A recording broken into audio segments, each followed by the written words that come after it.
Bismillahirrahmanirrahim. Assalamualaikum warahmatullahi wabarakatuh. Hari ini pelajaran kita ni pelajaran solah. Tajuk pelajaran kita ni hari ini ialah perkara membatalkan sembahyang. Perkara membatalkan sembahyang ada 10 perkara. Yang pertama, berkata-kata dengan sengaja. Berkata-kata yang membatalkan sembahyang ialah berkata-kata dalam sembahyang dengan sengaja dan ia mengetahui bahawa berkata-kata dengan sengaja itu hukumnya haram serta ia sedar bahawa ia dalam sembahyang. Yang kedua, perbuatan yang banyak dan berturut-turut sama ada terlupa atau dengan sengaja.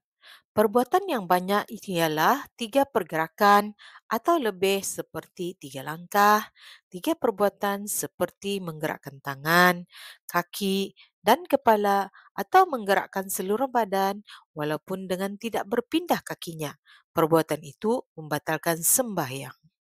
Yang ketiga, kedatangan hadas kecil atau besar. Jika orang yang di dalam sembahyang tiba-tiba ia berhadas, sama ada hadas kecil atau besar, sedikit atau banyak, sengaja atau terlupa, maka sembahyangnya itu adalah batal.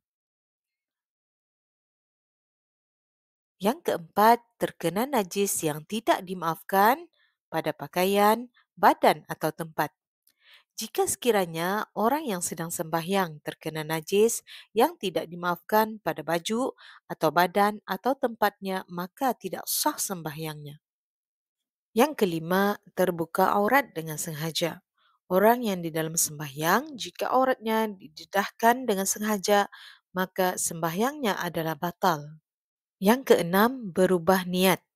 Maksudnya ialah orang yang bersembahyang berazam untuk berhenti bersembahyang atau menggantungkan kepada sesuatu dalam membuat keputusan seperti kedatangan seseorang atau seumpamanya. Sekiranya berlaku sedemikian, maka batal sembahyangnya. Yang ketujuh, membelakangkan kiblat atau berpaling dada daripada kiblat. Maksudnya ialah orang yang bersembahyang wajib menghadapkan dada ke arah kiblat.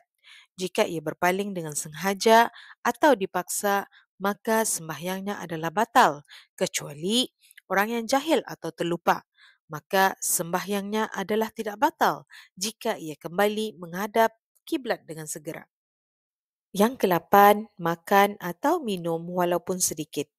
Jika orang yang sembahyang makan atau minum sama ada banyak atau sedikit dan jika air liur yang bercampur dengan yang lainnya sekalipun, maka sembahyangnya adalah batal. Kecuali ia terlupa, maka tidak batal sembahyangnya sekiranya yang dimakannya atau diminumnya itu sedikit. Yang kesembilan, gelak atau ketawa.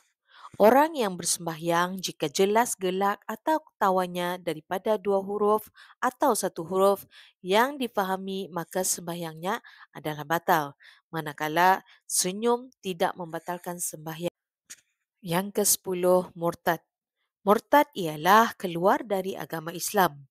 Sama ada dengan perkataan, perbuatan ataupun dengan cita-cita seperti katanya Allah itu 3 atau ia sujud kepada patung, atau ia bercita-cita akan menjadi kafir pada esok hari.